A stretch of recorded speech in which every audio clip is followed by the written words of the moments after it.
Hello मेरे प्यारे students, मैं सूरज केसरी स्वागत करता हूं आपके अपने चैनल मैथ कैफेटेरिया में। जो बच्चे इस चैनल पर नए हैं वो इस चैनल को सब्सक्राइब करें, वीडियो को लाइक करें, शेयर करें। चलिए, आज आप लोग का नया टॉपिक है बार, जो आपके लिए बहुत ही इम्पोर्टेंट साबित होने वाली है। ये जो टॉपिक है आप लोग को विभिन्न प्रतियोगी परीक्षाओं में पूछे जाते हैं, जो आपके लिए बहुत ही महत्वपूर्ण साबित होने वाली है। तो चलिए, बिना देर करते हुए इस वीडियो को शुरू करते हैं।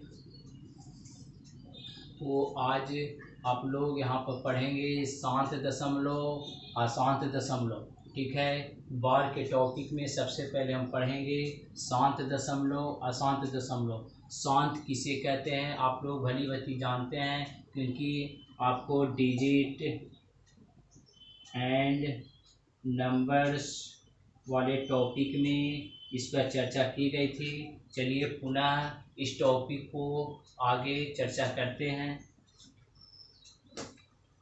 देखिए, शांत शब्दों से ही पता चल रहा है कि शांत किसे कहते हैं। ठीक है, जैसे में 1/2 है, अगर दो से 1 में भागा देते हैं, यहाँ पर अगर 1 में 2 से भागा देते हैं तो पाते हैं कि 0, 2 पचे 10।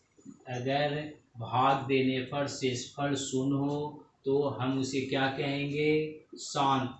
तो 1/2 का दशमलव 0.5 क्या है? शांत दशमलव है, क्योंकि जब इसे भाग दिया गया तो आप देखें कि ये जो शेषफल है आपका 0 प्राप्त हुआ। इसीलिए हम कह सकते हैं कि 0.5 क्या है? शांत दशमलव है। अगर शेषफल 0 है तो वो शांत है, अगर जिसमें शेषफल 0 नहीं है तो उसे अशांत कहते हैं। शेषफल 0 है तो आप देखेंगे कि इसे भाग की प्रक्रिया आगे नहीं हो सकती है, इसलिए इसे शांत दशमलव कहते हैं। ठीक है, टर्मिनेटिंग डेसिमल कहते हैं। ठीक है, अब आगे एक और उदाहरण से समझेंगे।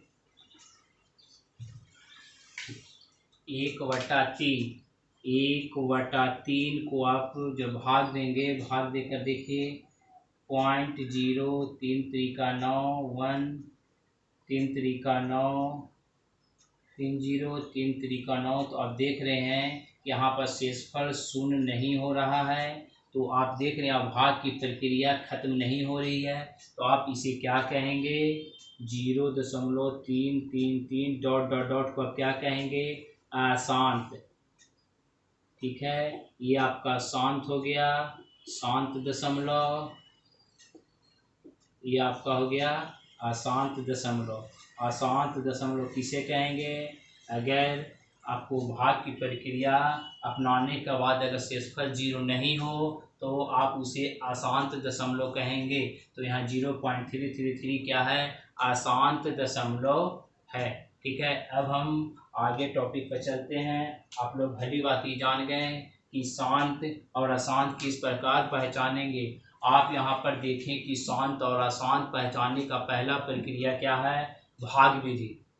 भाग विधि से हम पहचानते हैं कि कौन शांत है, कौन परिमेय संख्या शांत है। अब देखते हैं कि कौन परिमेय संख्या शांत है, कौन अशांत है।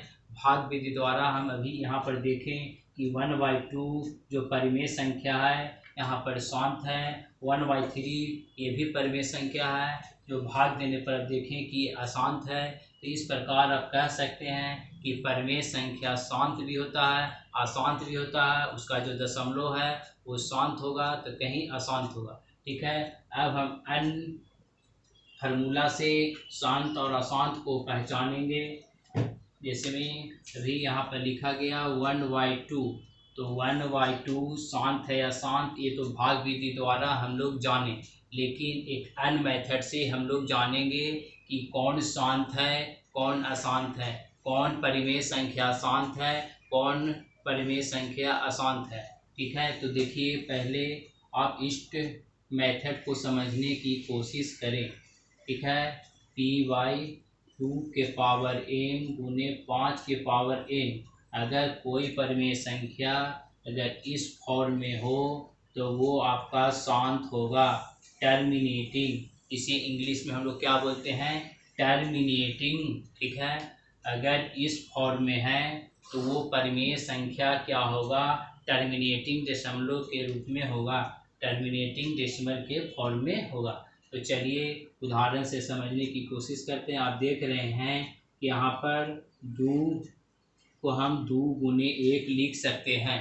क्या आप 2 को 2 गुने 1 लिख सकते हैं? हाँ, लिख सकते हैं। अब आगे देखिए कि यहाँ पर 2 का पावर कितना है, 1 है। और यहाँ पर आप अपने मन से देखिए यहाँ फॉर्म क्या क्या है, 2 और 5 होना चाहिए। तो आप यहाँ पर लिख सकते हैं 5 के पावर 0।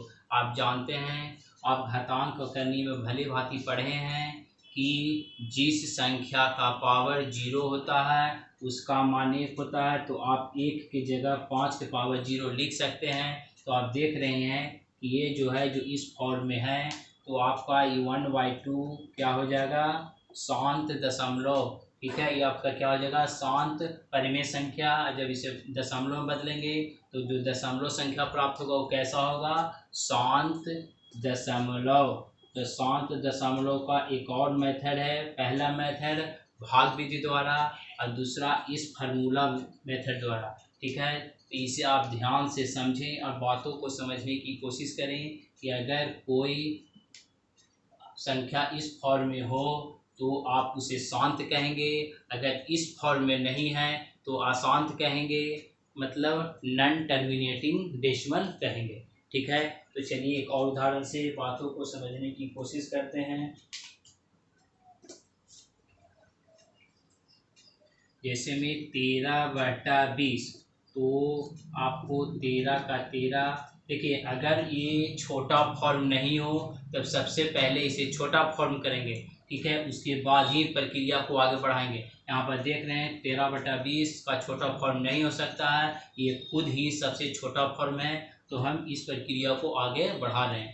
13 का 13 लिख दिए, क्योंकि हमें मतलब सिर्फ हर वालों से है। हर में ही आपका देखिए 2 का पावर n गुने 5 का पावर n के फॉर्म में होना चाहिए, अगर वो शांत हो तो। अगर वो शांत नहीं होगा तो इस फॉर्म में नहीं होगा। अब देखिए 20 को आप लिख सकते हैं 2 गुने 2 गुने 5।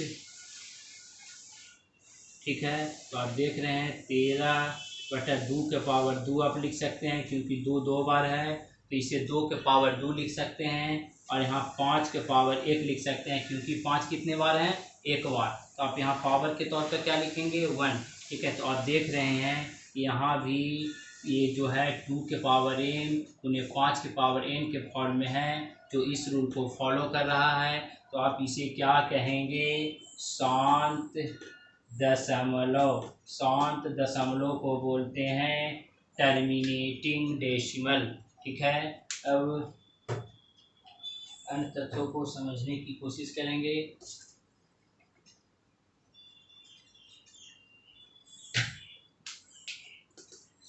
देखिए 1/3। ठीक है, 1/3 को समझने की कोशिश करें कि ये शांत है कि अशांत। आप देखेंगे 1 का 1 3, तो आपको साफ दिख रहा है कि ये 2 के पावर n गुने 5 के पावर n के फॉर्म में ये नहीं है। इसलिए आप इसे देख कर ही तुरंत अंदाज़ा लगा सकते हैं कि ये अशांत दशमलव है। ये अशांत दशमलव क्यों है, पहले आप भाग विधि से जान चुके हैं। एक दूसरे मेथड से भी आप जानिए कि जब py 2 के पावर m गुने 5 के पावर n, मतलब जो हर है वो 2 के पावर m गुने 5 के पावर n के फॉर्म में होना चाहिए। अगर वो नहीं है तो अशांत नॉन टर्मिनेटिंग डेसिमल, अगर वो है तो टर्मिनेटिंग डेसिमल होगा। तो बातों को समझिए कि यहाँ 3 क्या है, इस रूल को फॉलो नहीं कर रहा है, तो आपका क्या हो जाएगा, अशांत दशमलव, नॉन टर्मिनेटिंग डेसिमल। उसी प्रकार आप 1/7 को ध्यान से देखिए, 7 भी क्या है, इसे फॉलो नहीं कर रहा है, तो ये भी आपका हो जाएगा अशांत दशमलव, नॉन टर्मिनेटिंग डेसिमल। ठीक है, तो आप लोग उदाहरण से समझ गए कि किसे शांत दशमलव कहते हैं, किसे अशांत दशमलव कहते हैं। शांत दशमलव को आप लोग हिंदी में इंग्लिश में क्या बोलते हैं, टर्मिनेटिंग डेसिमल, और अशांत दशमलव को इंग्लिश में क्या बोलते हैं, नॉन टर्मिनेटिंग डेसिमल। ठीक है, अब इस टॉपिक को आगे बढ़ाते हैं।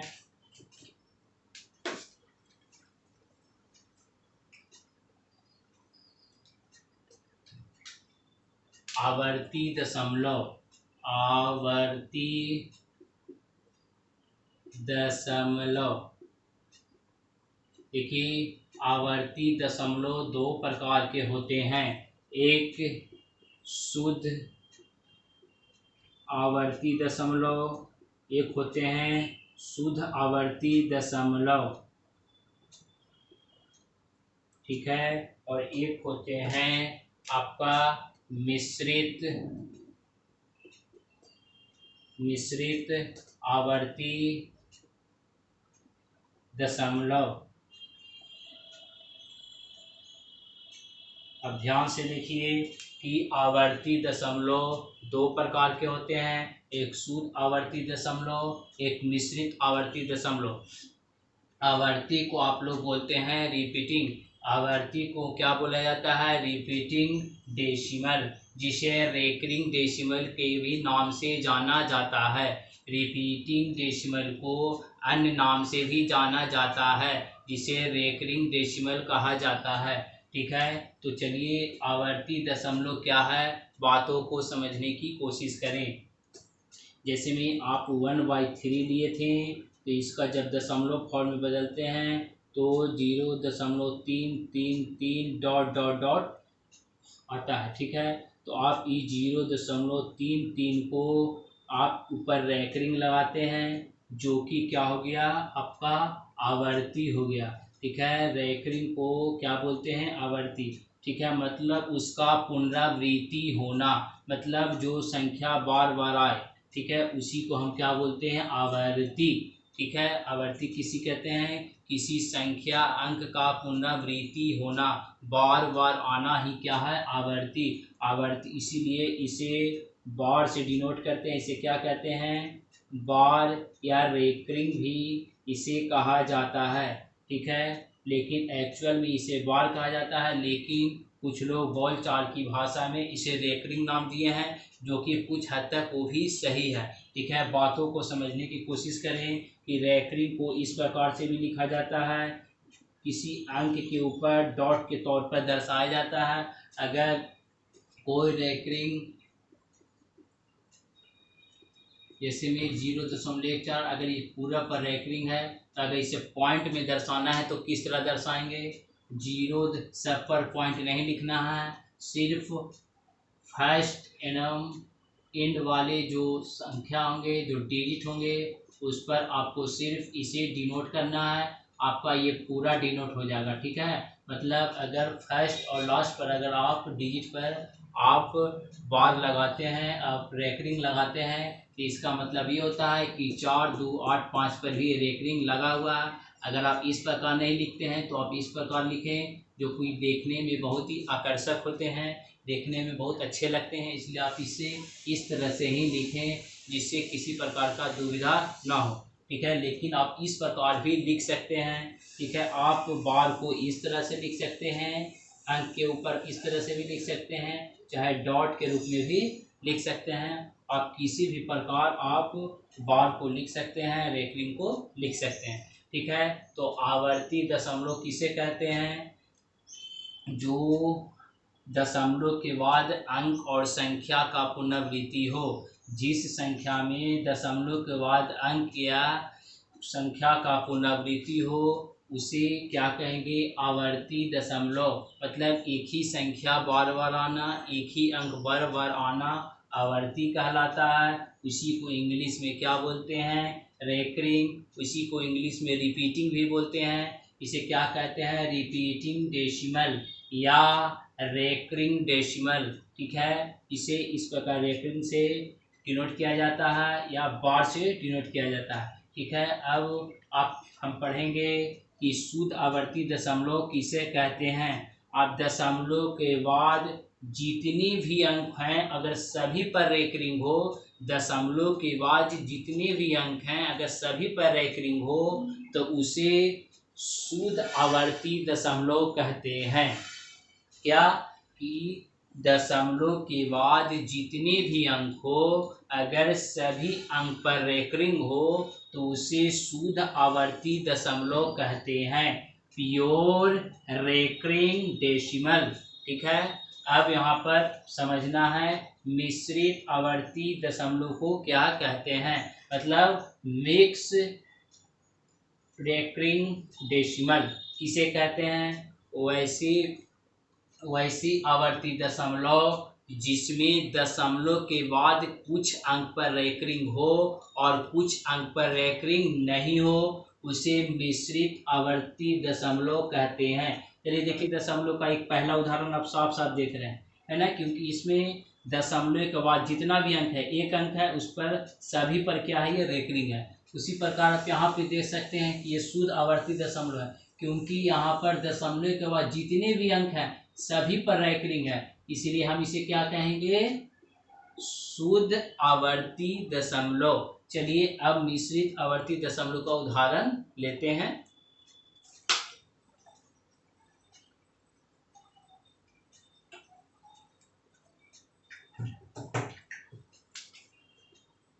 जीरो दशमलव एक दो पाँच चार पर रेकरिंग। तो आप देख रहे हैं कि इस आवर्ती दशमलव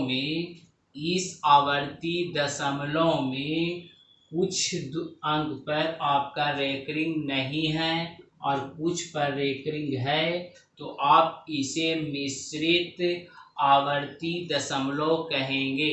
क्या कि दशमलव के बाद कुछ पर अगर रेकरिंग नहीं हो और कुछ पर रेकरिंग हो, मतलब कुछ पर बार लगा हुआ हो कुछ पर नहीं लगा हुआ हो, तो उसे कहते हैं मिश्रित आवर्ती दशमलव, मिक्स रिपीटिंग या रेकरिंग डेसिमल। ठीक है, तो आप इसे क्या कहेंगे, मिश्रित आवर्ती दशमलव, क्योंकि आप देख रहे हैं एक दो पर रेकरिंग नहीं है और पाँच चार पर रेकरिंग है अकॉर्डिंग टू डिफिनीशन। ठीक है, क्या कि दशमलव के बाद अगर कुछ पर रेकरिंग हो कुछ पर रेकरिंग नहीं हो, तो आप उसे मिश्रित आवर्ती दशमलव कहेंगे। ठीक है, अब इससे संबंधित जो प्रश्न आपके एग्जाम में पूछा जाता है उसे सॉल्व करेंगे और बातों को समझने की कोशिश करेंगे। और आप लोग जो यहाँ प्रश्न आप लोग सीखते हैं, आप अपने बुक में उसे अभ्यास करें और उसे बनाने की कोशिश करें, और ये भी आप प्रीवियस पेपर पर भी इसे सॉल्व कर सकते हैं कि हैं। चलिए कुछ प्रश्न को लेते हैं और उसे सॉल्व करते हैं। इसमें आप लोग को एग्जाम में प्रश्न आता है रेकरिंग पर, बार पर कुछ प्रश्न आते हैं जो कि आपको 1 से 2 नंबर को कवर करते हैं। बातों को ध्यान से समझिएगा कि रेकरिंग पर किस तरह के सवाल आते हैं और उसे किस प्रकार हल किया जाता है। ठीक है, तो देखिए अगर आपसे पूछा जाए कि 2.54 के ऊपर रेकरिंग है, तो इसे परिमेय संख्या के रूप में, या कभी आपसे ये पूछा जाए कि p/q के रूप में, या कभी आपसे पूछा जाए कि भिन्न के रूप में बदलें, तो आप किस तरह बदलेंगे, बातों को समझें। ठीक है, देखिए आपको कुछ नहीं करना है। ठीक है, आपको बातों को ध्यान से समझना है और इसे आसानी से सॉल्व करना है। देखिए जितने अंक आपको दिख रहे हैं वो पूरे अंक को आप लिख डालें, 2 5 4। ध्यान से देखिएगा 2 5 4, इसके अलावा इसमें कोई अंक नहीं है। आपको दशमलव बार वगैरह पर ध्यान नहीं देना है, जो ध्यान से बोले उसमें समझे। 2 5 4 जितने भी अंक है आप लिख लिए। फिर उसके बाद माइनस लिखें, क्या लिखना है, माइनस लिखना है। और जिस पर रेकरिंग नहीं हो, ठीक है, जितने अंक पर रेकरिंग नहीं हो उसे लिख देना है। तो आप देख रहे हैं कि 2 पर रेकरिंग नहीं है, उसे भी लिख दिए। ठीक है, उसके बाद क्या लिखना है, बट्टा। ठीक है, फिर आपको ये ध्यान देना है कि दशमलव के बाद कितने अंक पर रेकरिंग है और कितने अंक पर रेकरिंग नहीं है। तो आप ध्यान से देखिएगा कि यहाँ पर 2 अंक पर रेकरिंग है। दशमलव के बाद अब ध्यान देना है, दशमलव के बाद यहाँ 2 अंक है, एक 5 है एक 4 है, दोनों पर रेकरिंग है, तो जितना रेकरिंग उतना यहाँ पर 9 लिखा जाता है। ठीक है, अगर कोई और अंक होता, अगर उस पर रेकरिंग नहीं होता, तो हम यहाँ पे एक शून्य बैठाते, लेकिन यहाँ पर ऐसा नहीं है। यहाँ पर सिर्फ 2 अंक है और दोनों पर रेकरिंग है, इसलिए यहाँ पर 2 9 लिखें, 2 9 लिखें। आप इसे सॉल्व करें। 254 में 2 घटाएं 252/99, ये आपका क्या हो गया, PYQ के फॉर्म में हो गया। ये आपका फाइनल आंसर हो गया। ठीक है, कुछ और उदाहरण लेते हैं।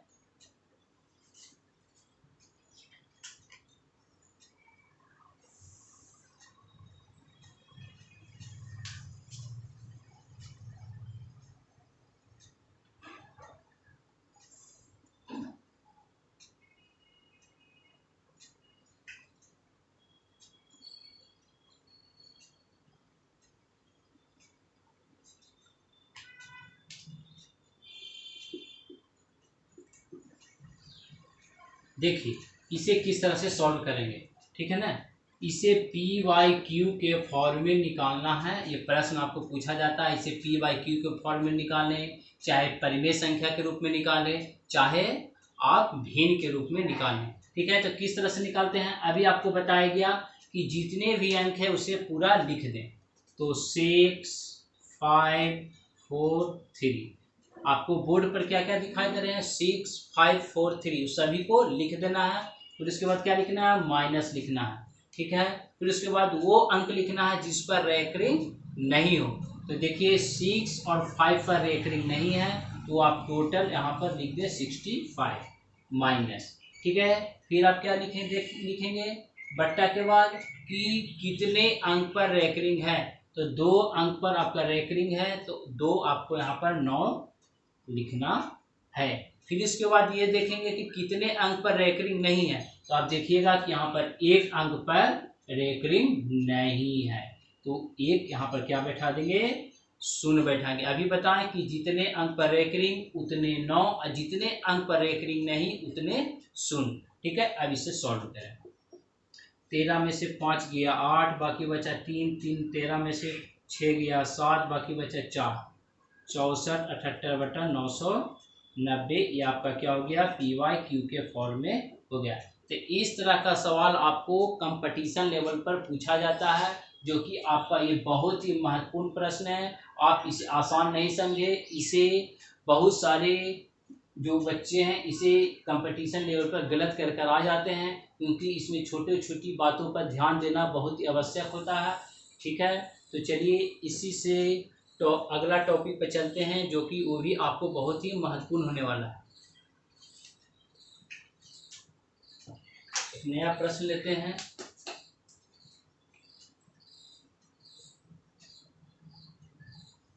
तीन के पाप ऊपर रेकरिंग 0.46 प्लस 4 8 2 को हल करें। देखिए आपको यहाँ पर एक प्रश्न दिख रहा है। इस प्रश्न में आप देख रहे हैं कि 3 के ऊपर रेकरिंग 0.46 प्लस 4 के ऊपर रेकरिंग 0.82 को हल करें। तो आप देख रहे हैं कि इस प्रश्न में हम जितने भी अभी प्रश्न को हल किए उसमें दशमलव के बाद रेकरिंग आ रहा था। क्या आ रहा था, दशमलव के बाद रेकरिंग आ रहा था, मतलब दशमलव के बाद बार आ रहा था। अभी यहाँ पर हम देख रहे हैं कि यहाँ पर दशमलव से पहले रेकरिंग है, दशमलव से पहले बार है। यहाँ भी देखिए कि दशमलव से पहले रेकरिंग है, बार है। तो इस प्रश्न को किस तरह से सॉल्व करते हैं ये आप लोग को समझना होगा। बहुत सारे बच्चे उस तरह के प्रश्न को तो चलिए सॉल्व कर लेते हैं, लेकिन इस तरह के प्रश्न में उनको परेशानियां का सामना करना पड़ता है। तो इस परेशानी को दूर करने के लिए आप लोग को यहाँ पर ध्यान से देखना होगा। ठीक है, तो चलिए देखिए, अगर दशमलव से पहले अगर कोई अंक है, कोई संख्या है, अगर उस पर रेकरिंग हो तो उसका मतलब होता है कि वो संख्या ऋणात्मक संख्या है। तो 3 के ऊपर रेकरिंग है, इसका मतलब ये क्या है, -3 है। 3 के ऊपर अगर रेकरिंग हो तो आप इसे क्या कहेंगे, -3, मतलब ये जो है ऋणात्मक है। ठीक है, प्लस आप इसे 0.46 को क्या लिखेंगे, 0.46। ठीक है, प्लस इस 4 के ऊपर रेकरिंग है, इसका मतलब क्या हो गया, 4 जो है माइनस में है, ये माइनस है मतलब ऋणात्मक है, मतलब -4 प्लस 0.82 और दशमलव के बाद जितने भी सब क्या हो जाते हैं, पॉजिटिव हो जाते हैं। तो देखिए -3 प्लस 0.46 प्लस माइनस -4 प्लस 0.82। तो आप देख रहे हैं -3 और -4 -7 हो जाएगा और प्लस 0.46 0.82 को जब आपस में जोड़ेंगे तो क्या होगा, 6 2 8 8 4 12 12 के 2 हाथ में रहा 1 1। अब जब इसे घटाएंगे तो घटा कर देखें, ठीक है। देखिए -7 है, ठीक है, 1 प्लस 0.28 इसको लिख सकते हैं, ठीक है। 1.28 को हम 1 प्लस 0.28 लिख सकते हैं। अब देख रहे हैं -7 प्लस 1 यहाँ पे -6 होगा, ठीक है। -7 प्लस 1 इक्वल टू -6 प्लस 0.28। जब आप इसे सॉल्व करेंगे तो आप पाएंगे कि देखिए 6 के आगे माइनस है तो यहाँ 6 के ऊपर क्या हो जाएगा, रेकरिंग, ठीक है, 0.28। इसका फाइनल आंसर कितना प्राप्त हुआ, 6 के ऊपर रेकरिंग 0.28। इस 6 के ऊपर रेकरिंग का मतलब होता है माइनस ऋणात्मक संख्या, और दायां वाला जिस पर रेकरिंग नहीं वो होता है धनात्मक संख्या। तो चलिए दोस्तों, आपका ये टॉपिक कहीं पर खत्म होता है। जो बड़ा टॉपिक है इससे विभिन्न परीक्षाओं में आपको इस टॉपिक से प्रश्न पूछा जाता है। ये टॉपिक बहुत ही महत्वपूर्ण टॉपिक है जो आपके लिए बहुत ही कारगर साबित होगा, और ये जो टॉपिक है जो आपको 1 से 2 नंबर आपको एग्ज़ाम में दे सकते हैं, जो आपके सफलता का एक सीढ़ी है जो आपको एक अंक से ही प्राप्त होता है। तो चलिए दोस्तों, आपको जीवन में आपको बहुत सारी सफलताएं मिले, बहुत सारी शुभकामनाएं। जय हिंद।